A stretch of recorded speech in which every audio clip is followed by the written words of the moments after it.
नमस्कार साथियों, आज फिर से आपके अपने YouTube चैनल पर बहुत बहुत स्वागत है।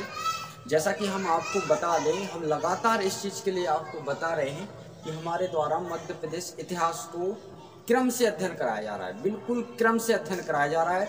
अगर आपने एक बार यहाँ से इतिहास को पढ़ लिया तो गारंटी बता रहे हैं आपको, 100% गारंटी से कहते हैं कि आपको यहाँ से कोई भी प्रश्न नहीं छूट सकते। आप एक भी प्रश्न नहीं छूट सकता। अगर आप छूट जाए एक भी प्रश्न हमारे इतिहास से तो आप जो कहोगे वो हम करेंगे। तो हमारा मतलब ये है कि आप इसको निरंतर और क्रम से पढ़ लीजिए। भले ही मैं टॉपिक वाइज आपको वीडियो दे रहा हूँ, लेकिन यहाँ से क्वेश्चन आपको नहीं छूटेंगे। ठीक है, ये हमारा हिस्ट्री का चौथा लेक्चर है, मतलब चौथा भाग है। 3 जो पार्ट हैं हमने मध्य प्रदेश इतिहास के अपलोड कर दिए हैं। अगर अभी तक आपने हमारे चैनल को नहीं देखा तो आप प्ले लिस्ट में जाके और वीडियो वगैरह देख सकते हो। उसमें 3 हिस्ट्री के वीडियो हमने अपलोड कर दिए हैं। ये हमारा चौथा पार्ट है। कौन सा? चौथा।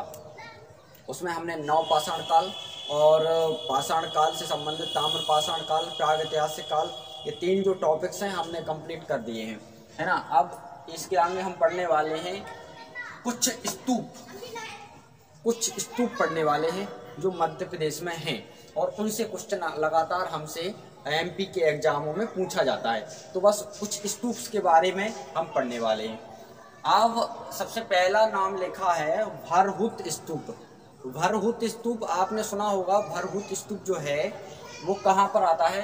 तो मैं आपको बता दूं, जो भरहुत स्तूप है वो सतना जिले में आता है।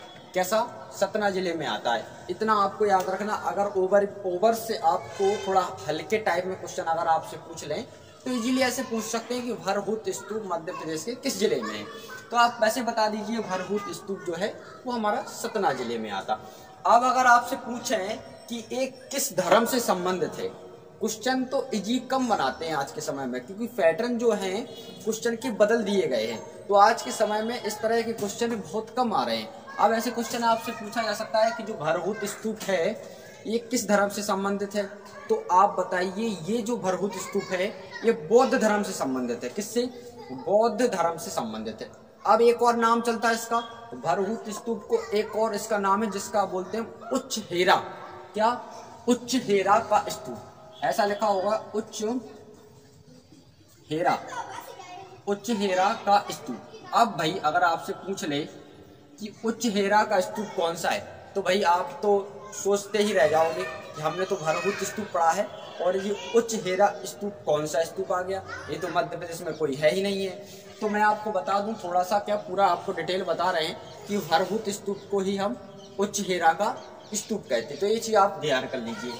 अगर आपसे पूछे कि इसका निर्माण जो है, निर्माण किस टाइम पीरियड कराया गया, मतलब कौन से जो राजा रहे भारत में उस टाइम पीरियड में मध्य प्रदेश में इस स्तूप का निर्माण हुआ।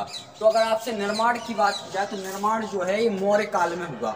मौर्य काल में शायद अशोक के शासन काल में इसका जो है निर्माण किया गया। आज के समय में देखा जाए तो एक प्रकार से खंडर है, लेकिन फिर भी सरकार जो है इसको बचाने का काम कर रही है। और कुछ अवशेष जो बचे हैं भरहुत स्तूप में, जो कुछ अवशेष बचे हैं उनको भारत सरकार ने उठा के वहाँ से और कोलकाता म्यूजियम में रखवा दिया, ताकि वहाँ कुछ देखने को मिलता रहे लगातार।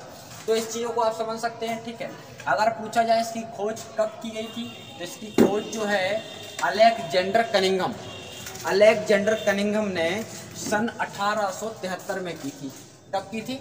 सन 1873, 1873 में इसकी खोज जो है वो किसने की थी? कहा जाए अगर तो अलेक्जेंडर कनिंघम ने इसकी खोज की थी। ठीक है, इसके अलावा अगर आपसे पूछा जाए कि ये जो स्तूप है ये किस धर्म से संबंधित है, तो आपको पता ही चल गया कि ये जो स्तूप है वो देखा जाए अगर तो ये बौद्ध धर्म से संबंधित है। इसके बाद आता है दूसरा स्तूप जिसका नाम है सांची का स्तूप। सांची का स्तूप ये तो आपने सुना ही होगा अक्सर, यानी 100% बहुत इंपोर्टेंट क्वेश्चन भी है कि जो सांची का स्तूप है वो किस जिले में आता है। तो आप बताइएगा, जो सांची का स्तूप है वो रायसेन जिले में आता। कहाँ पर? रायसेन जिले में आता। तो ये भी एक इम्पोर्टेंट है। अगर आपसे पूछे कि जो सांची का स्तूप है वो किस धर्म से संबंधित है, तो ये भी किस धर्म से संबंधित है?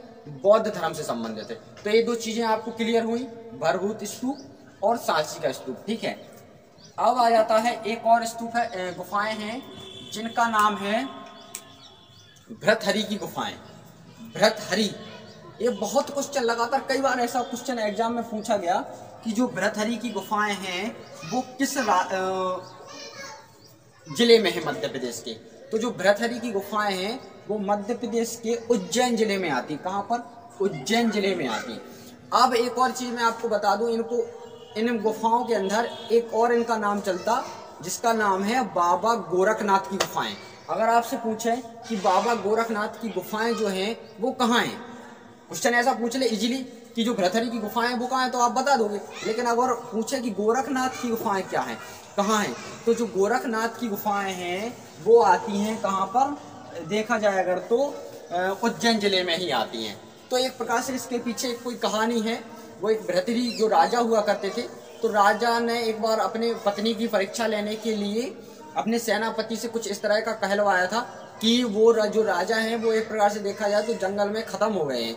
तो क्या हुआ था कि अपनी पत्नी की परीक्षा लेने के चक्कर में भर्तहरि ने, और जो उनकी पत्नी थी वो ये नाम सुनकर या ये बात सुनकर कि हमारे जो राजा हैं वो खत्म हो गए हैं, जंगल गए थे, तो मतलब वो जो है सुनकर ही खत्म हो जाती है भर्तहरि की पत्नी।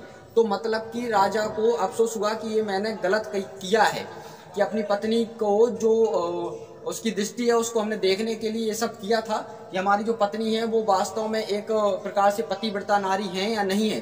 तो इस चक्कर में उनने झूठी जो बात है वो एक कहलवाई थी अपने सेनापति के द्वारा कि जो राजा हैं भर्तहरि वो खत्म हो गए हैं या मर चुके हैं जंगल में, चूंकि ऐसा हुआ नहीं था। तो जो पत्नी है उनकी वो ये बात ही सुनकर खत्म हो जाती है ना। तो इस प्रकार से राजा ने इस चीज को, राजा को अफसोस हुआ था, तो राजा जो है वो एक प्रकार से गुफा में, जो गोरखनाथ बाबा की गुफा थी उसमें जाके उनने समाधि ले ली थी भर्तहरि राजा ने। तो उन गुफाओं को गोरखनाथ की गुफाएं भी कहते हैं, ऐसा कुछ उल्लेख इतिहास में लिखा है। भर्तहरि एक लोकगीत भी है। भर्तहरि एक लोकगीत भी है जो शायद मालवा का लोकगीत है, मतलब कि ये प्रचलित लोकगीत है भर्तहरि, है ना। तो आप इसको देख लीजिए, भर्तहरि एक लोकगीत भी है। इसके अलावा भर्तहरि की जो गुफाएं हैं वो किसके लिए जानी जाती हैं, तो रंगीन चित्रों, यानी वहाँ पर बहुत रंगीन टाइप के चित्र और कलाकृति वगैरह बनाई गई हैं। तो ऐसा भी क्वेश्चन आ जाता है कि मध्य प्रदेश में कौन सी गुफाएं हैं जो रंगीन चित्रों के लिए जानी जाती हैं, तो वो है भर्तहरि की गुफाएं। ठीक है, आप इस चीज को लगा सकते हैं। ठीक है, एक और आता है जैसे बाघ की गुफाएं। बाघ प्रिंट का नाम सुना होगा, इस प्रकार से बाघ की गुफाएं भी हैं। तो बाघ की गुफाएं जो हैं वो धार जिले में है। जितना इजीली है कि धार जिले में है। अगर आपसे पूछे कि किस तहसील में है, तो धार जिले की कुछी तहसील को आप लगा लीजिए। अगर आपसे पूछे कि किस नदी किनारे हैं, किस नदी किनारे हैं, तो एक बाघिन नदी है। बाघिन नदी के किनारे जो बाघ की गुफाएं हैं। तो वैसे देखा जाए अगर तो ये पहले टाइम में जब ये बाघ की गुफाएं हुई थी, किस जिले में आती हैं, तो धार जिले में, आप याद रख लीजिए। और ये एक प्रकार से खंडर हैं, ज़्यादा कुछ बचा नहीं है यहाँ पर देखने जाओ अगर तो, क्योंकि यहाँ जो पहले का टाइम पीरियड था उस समय 9 गुफाएं हुआ करती थी। कितनी? 9। लेकिन आज के समय में देखा जाए तो यहाँ पर सिर्फ 5 ही गुफाएं बची हैं, बाकी एक प्रकार से खंडर हो चुकी हैं। जैसे खजुराहो का आपने नाम सुना होगा, तो खजुराहो में पहले 85 मंदिर थे जो चंदेल शासकों ने बनवाए थे, लेकिन वर्तमान दृष्टि में देखा जाए तो सिर्फ 22 ही बचे हैं। तो इस प्रकार से इनका कुछ समावेश है। ठीक है, और अगर आप पूछ जाए कि बाघ की गुफाएं हैं जो किस धर्म से संबंधित हैं, तो ये भी बौद्ध धर्म से संबंधित है। इसकी खोज कब की गई थी, तो इसकी खोज जो है वो 1818 यानी 1818 में की गई थी। और एक व्यक्ति हैं जिनका नाम है डैगरफील्ड।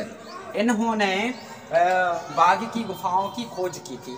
अगर हम खजुराहो की गुफाओं की बात करें तो जैसे डैगरफील्ड ने बाघ की गुफाओं की खोज की थी, इस प्रकार खजुराहो की गुफाओं की भी खोज की थी। तो वो BS भट्ट नाम के एक व्यक्ति हैं, उन्होंने खजुराहो की गुफाओं मंदिरों की खोज की थी। तो हमारा मतलब ये है भाई, आपको बता दूं कि आप यहाँ से अच्छे तरीके से आप पढ़ सकते हैं और बेहतरीन तरीके से हम टॉपिक वाइज क्या बिल्कुल क्रम से इतिहास को पढ़ाएंगे और बिल्कुल ख़त्म करेंगे। यहाँ से कोई क्वेश्चन अगर बाहर चला जाए तो मैं आपसे फिर कहता हूँ, आप जो कहोगे मैं करूँगा या पढ़ाना ही बंद कर दूँगा।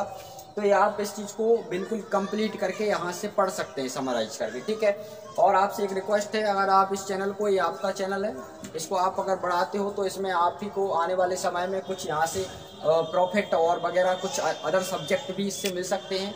तो आपसे रिक्वेस्ट है कि इस चैनल को शेयर वगैरह और सब्सक्राइब कर दीजिए। धन्यवाद।